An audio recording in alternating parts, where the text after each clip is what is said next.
La deuxième question, ils disent si l'électron de l'atome d'hydrogène est excité au niveau 4, combien de raies différentes peuvent-elles être émises lors des retours à l'état fondamental?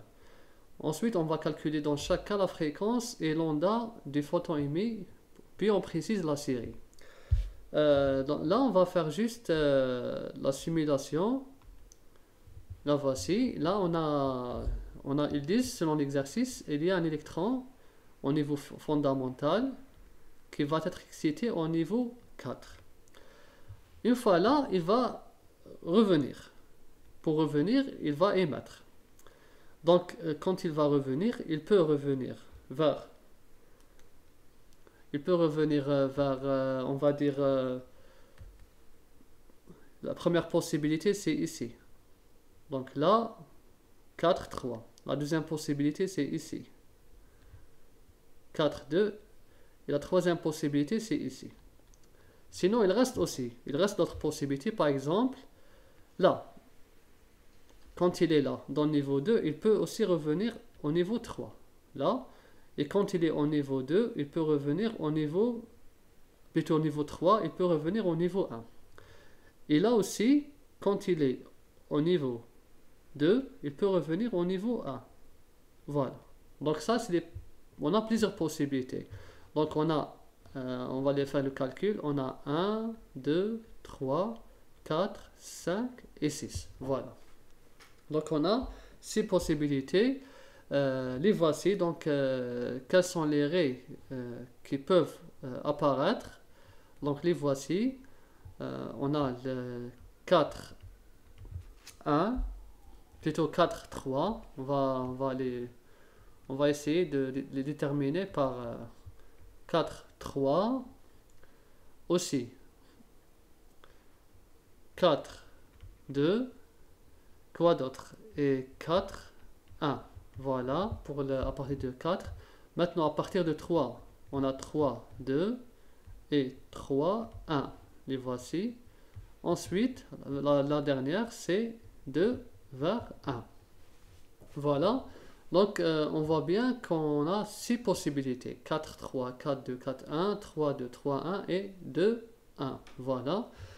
On va déterminer, pour chaque transition, on va déterminer la fréquence et le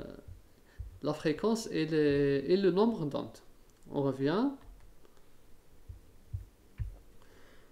pour la question 2. Donc on va faire pour 4 on nous demande de calculer la fréquence. La fréquence est égale à C sur lambda est égal à, là comme ça, c'est mieux pour voir, est égal à C fois 1 sur lambda. Là, c'est le nombre d'ondes. Donc, est égal à C fois RH fois 1 sur 1i au carré moins 1 sur 1j au carré. Tout simplement.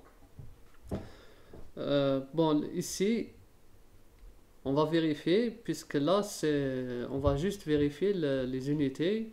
On a 3,0 fois 10 puissance 8 mètres seconde moins 1 fois le RH, la constante de Rydberg, 1,09 fois 10 puissance 7 mètres moins 1. Donc là et là, on aura une fréquence. J'ai calculé et j'ai trouvé la fréquence est égale plutôt cette constante, puisque là on a une constante fois l'inverse du nombre d'ondes, plutôt une constante fois une constante, la voici, et j'ai obtenu 3 aux environs 3,29 fois 10 puissance plus 15, d'accord, 1 sur 1i au carré moins 1 sur 1j au carré. Voilà la relation, là c'est la fréquence. Et une fois qu'on a déterminé la fréquence, on va déterminer l'onda. L'onda est égal à C sur la fréquence. Le C, c'est en mètres seconde moins 1. Là, c'est seconde moins 1. Et vous multipliez.